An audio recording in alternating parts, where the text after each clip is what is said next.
So, please welcome to the stage Michael Carrick to make the presentation, the busy Joel Beya and Bruno Fernandes.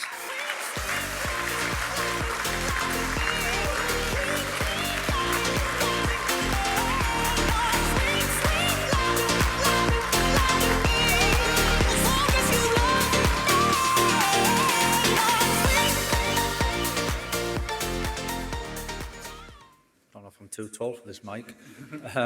It's nice to be on stage, actually. I didn't get anywhere near it as a player, so at least I'm getting closer now. I think it's a prestigious night and it's a prestigious award, so to be in the position to hand this award over to Bruno makes me really proud. I think I have to say it's I know this award's for one season, but I think Bruno's performances over such a long period of time is something for me to appreciate even more. I think to be the captain of Manchester United and lead like Bruno has for such a long time. I was at the club when we signed him. Probably didn't have any say in it, but I wouldn't have signed you, Bruno, but someone else did. I was at the club originally, and to see him walk through the door, and to see him grow, and to see him evolve, and to lead the football club moving forward is a real joy. And it's not necessarily leading such a big football club, but he's taken it on unbelievably well. And as I said, the consistency over a period of time is something that I think we really all appreciate. We all see I suppose you all see the headlines and the creativeness and the performance that he puts in, but I think to be so consistent and to live his life, and literally every single day we try to give him the day off, and he always comes in and he's always at breakfast before me and eating the scrambled eggs before me, but he's there every single day, and because he looks after himself, he does everything right, and mentally he's there and takes the responsibility of looking after the young players and leading by example. And I think, we'll get a lot of headlines for the assist record and the performances this season, but I think it's most of it off the pitch is what I appreciate, and he's a special footballer, and we're lucky to have him in this league, and we're certainly lucky to have him at the football club. So it's a huge honour. I'm really proud on behalf of Manchester United to hand this award over. He fully deserves it. Everyone at the whole club's proud of you, Bruno.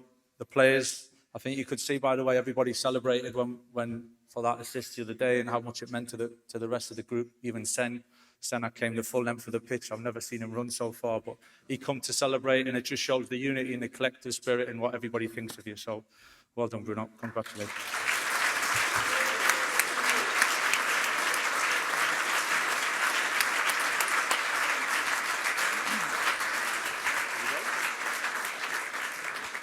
Thank you, Michael. Over to Bruno and Joe. First of all, I want to say a massive thank you to everybody for being here tonight. There's a lot of staff that are part of these fantastic stories. The clubs, thank you very much for attending. We really appreciate you. Also, our sponsors as well tonight, Lyland, Scott, and everybody else involved. Bruno, I want to say congratulations, FWA Men's Footballer of the Year. How important has your team been to achieving this success this year? No, obviously, in first place, saying thank you to everyone that voted for me. I really appreciate being here. It's an honor for me, and obviously it's the first time I did it. It's a long time that a Manchester United player doesn't do it also, so being the one after Wayne Rooney, I think, was the last United player to do it, it's very special and a big privilege. But as you said, these individual awards only come when the team shines, when the team plays well. We can talk about many things, and I know the conversation around the assists and all that. But if my teammates don't do things right and put the ball in the back of the net, I won't be talked enough in that terms and giving credit by that. So I think most of the credit goes to my team, because they make me better every day. They push myself to become a better version of myself every day in training. The dressing room is very strong. The quality is very high, and I try to be at my best level every time, to not give a chance to the manager to put me on the bench. No, it's good. Obviously, we all need each other. Iron sharpens iron. But you have to tell me, what part of your game have you improved this season? Don't say assists. I mean the actual game. I think overall, I had the opportunity in the beginning of the season of playing in a deeper role. What made me have a different view? Obviously, I had played this role in Italy in different formations. I was never a 10, let's say.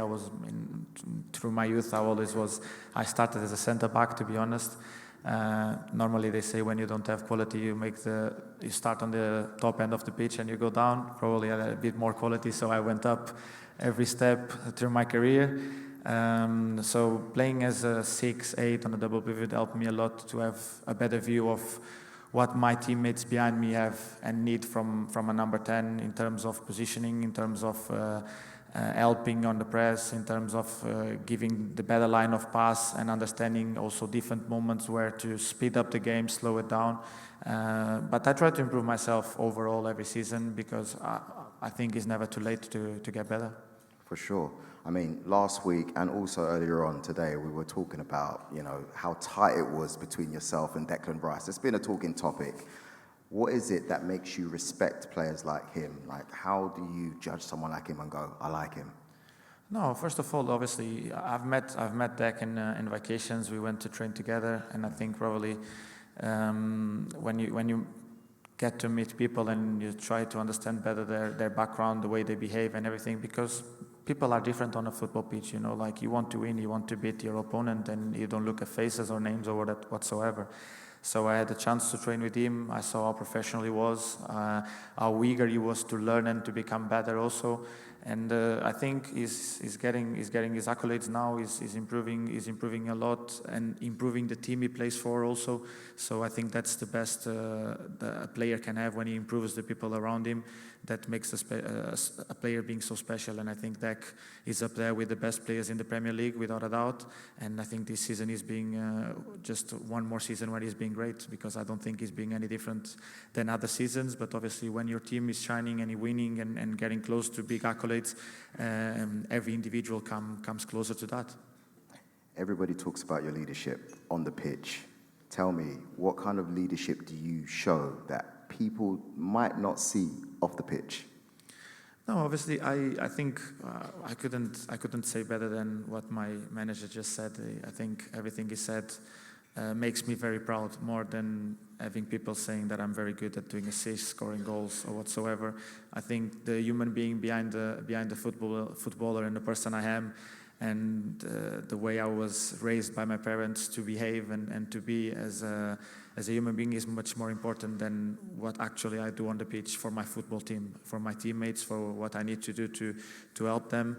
Then, as I said, when you don't know the person and you see him on the pitch, and you could think different ways about myself. I show my emotions. I'm very passionate on what I do. Some people will like, some others not. But everything I do will be always in pro of a collective thing, and for my teammates and for my team and my football club to get at the highest as possible. Final question. You're now level with Thierry Henry and Kevin De Bruyne on the assist record. Congratulations, by the way. Well done. Do you take more pride in scoring goals or assisting goals? No, scoring goals will always be the best feeling in football ever. Nothing can beat that. I think as a young kid, you want to score goals because when you're young, you don't think about assisting or whatsoever. You want the ball for yourself and do your own game.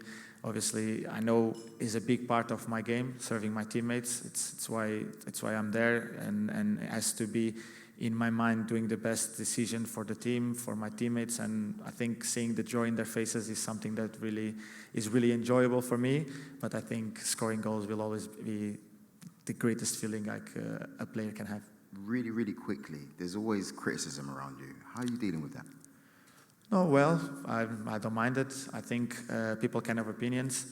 Obviously, I don't like when people misunderstand things that I say or make their own opinion of what they think and not actually what I said. I think that's not very good in the world of football. I think obviously we have a lot of people talking about us and having their saying. I don't mind the criticism because will be difficult playing football without making mistakes, and when you make mistakes you're going to get criticized, as when you do great things you get all the credits in the world. So I'm here today with people that sometimes criticize me, sometimes praise me a lot. They gave me this trophy, so I think this is also a thing that as a football you have to understand, but obviously it's difficult to understand when people get a little bit too much into personal things when they really don't know the person behind the footballer. Bruno Fernandes, you are this year's FWA Men's Thank you very Footballer much. of the Year. Congratulations. Thank you very much. Come on.